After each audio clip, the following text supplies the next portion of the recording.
continuamos con esta cobertura especial desde el CADE 2019 en Paracas. Y a esta hora de la mañana tenemos a Jaime de Altaos, periodista, para comentar algunos de los sucesos de estos 3 días del CADE. ¿Cómo está, Jaime? ¿Qué tal? ¿Cómo estás? Bien, felizmente, gracias. Hoy día publicas un artículo en El Comercio donde tú dices que los aportes que algunos califican de poco transparentes a la política no son una consecuencia del modelo actual, sino más bien un remanente de un modelo mercantilista y proteccionista del pasado. ¿Puedes desarrollar un poco más esa tesis? No, lo que pasa es que este tipo de aportes de las empresas a los partidos políticos siempre han existido en la política peruana y siempre se han dado, digamos, tras bambalinas, porque ni la empresa quería aparecer, ni el propio partido quería aparecer, digamos, siendo financiado por una empresa privada grande o algo parecido, no era políticamente, digamos, así, vendible.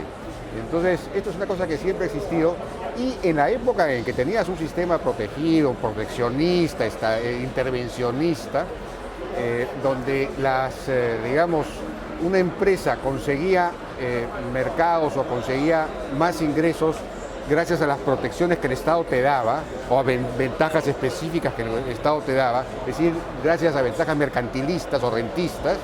Entonces, claro, en esa época tenía mucho sentido que tú financiaras por lo bajo a los partidos para que cuando el partido llegara al poder te diera los favores que tú de alguna manera necesitabas como empresa.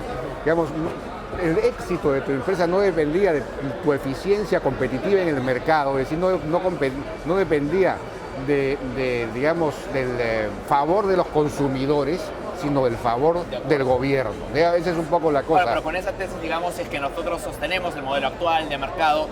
¿Este tipo de actitudes, que son un remanente del pasado, tenderían a desaparecer solas o hay que tomar alguna medida al respecto? No, bueno, ya se tomó la medida, ¿no? Ya se ha prohibido, hay una ley que se aprobó hace 2 años que prohíbe totalmente el aporte de las empresas privadas a las campañas políticas y a los partidos en general, que a mi juicio es también un exceso, es decir, se ha pasado de un extremo al otro. Debería ser posible aportar, las empresas deberían poder aportar a las campañas, pero de manera transparente, pública. ¿Sin ningún límite? No, quizás estableciendo límites, ¿no?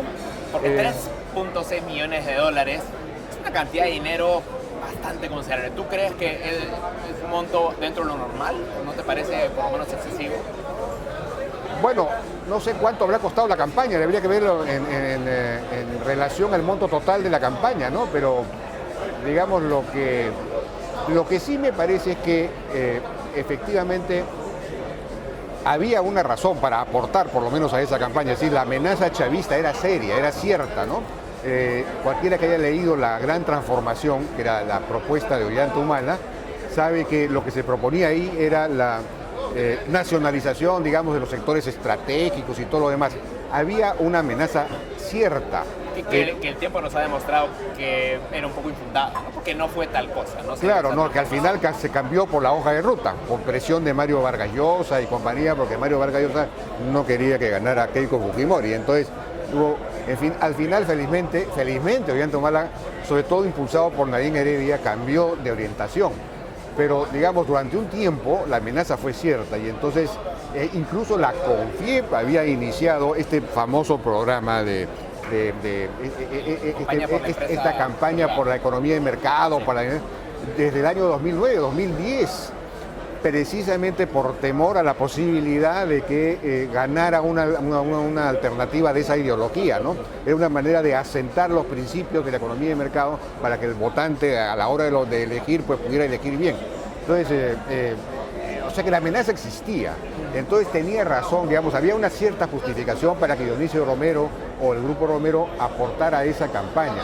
¿Tú crees que claro, hizo bien? ahora no sé si además de eso habían habido otras motivaciones en ese aporte, ¿no? También es posible, ¿no? Pero lo que sí es una pregunta legítima es, ¿puede un gobierno ser totalmente imparcial con un aportante tan considerable? Por ejemplo, ¿no? El tema de los octógonos, que el grupo de Licorp tiene intereses en el asunto porque tiene a Licorp, ¿no? Y vemos que la bancada de Fuerza Popular de alguna manera protegió esos intereses. ¿Es razonable pensar que hay una conexión entre el aporte y la protección? Sí, claro, evidentemente cuando tú haces un aporte así, sobre todo tan importante, adquieres pues el favor del partido, que si es que ese partido llega al gobierno, sin duda, ¿no? Evidentemente, por eso digo, la amenaza chavista era cierta. Ahora, si además, de paso, el grupo aportante conseguía algún beneficio, probablemente también, ¿no? Así, las dos cosas son ciertas. Pero viéndolo en perspectiva, ¿tú crees que hizo bien el grupo en hacer este aporte? No sé si por el monto, no sé si por la modalidad, además porque aparentemente no se consultó a los accionistas, en fin. Pero sí creo que fue un acto de responsabilidad con el país, digamos, ante la posibilidad de que el país, digamos, enrumbara hacia el chavismo, ¿no? hacia el socialismo del siglo XXI, que hubiera sido desastroso para el país.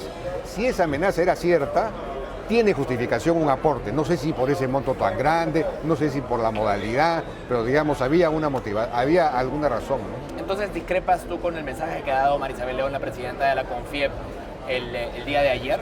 Básicamente desaprobando totalmente este aporte. De ninguna manera lo justifica ella en su discurso. Claro.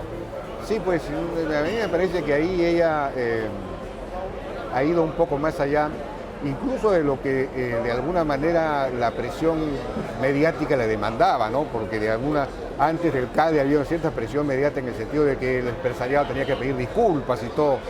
Ella pidió disculpas y además, digamos, ha superado la demanda de la presión mediática, ¿no? Hizo bien en sugerir que el Banco de Crédito, no lo dijo explícitamente, pero está claro que se refería al BCP, separe a los altos mandos que fueron responsables de este aporte.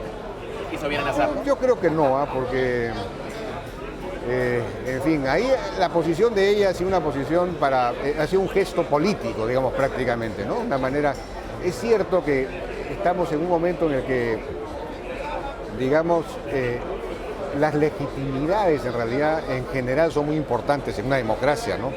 Entonces el empresariado, el alto empresariado, necesita tener legitimidad social, ¿no? Legitimidad política en el país. Y claro, ella me imagino que pensó que esa era una manera de recuperar legitimidad ante el descrédito que esta revelación, que esta noticia, digamos, generaba sobre el empresariado, ¿no? ¿Crees tú que estas revelaciones de alguna manera incrementan la posibilidad de que en las próximas elecciones una alternativa más de izquierda, más radical quizás, tenga un rol más preponderante? No creo, porque, claro, sin duda, de alguna manera pueden haber alimentado la indignación de algún sector respecto del status quo, de la economía de mercado, del empresariado nacional, del gran empresariado nacional, un poco lo que hay en Chile también, ¿no? En ese sentido, claro, la reacción de Marisabel León era para contrarrestar eso, ¿no? Pero veo muy débil a la izquierda, ¿no? Me parece que tal como están las cosas ahora va a tener incluso menos curules que las que tuvo en el Congreso disuelto, ¿no? Está dividida en 5 grupos y no hay prácticamente figuras en ninguno de ellos, no tiene locomotoras. Bueno, tampoco hay muchas locomotoras del otro lado, ¿no? Pero me parece que van a tener incluso hasta dificultades para ingresar al Congreso, ¿no? Tal como están las cosas. Yo creo que van a ingresar 1 o 2 grupos, pero no van a tener pues, ni siquiera 20 congresistas, tengo la impresión. Muy bien, Jaime, te agradezco mucho. Gracias. Jaime Antaos, periodista desde el CADE 2019 en Paracas. Vamos a seguir con esta transmisión, no se desconecten.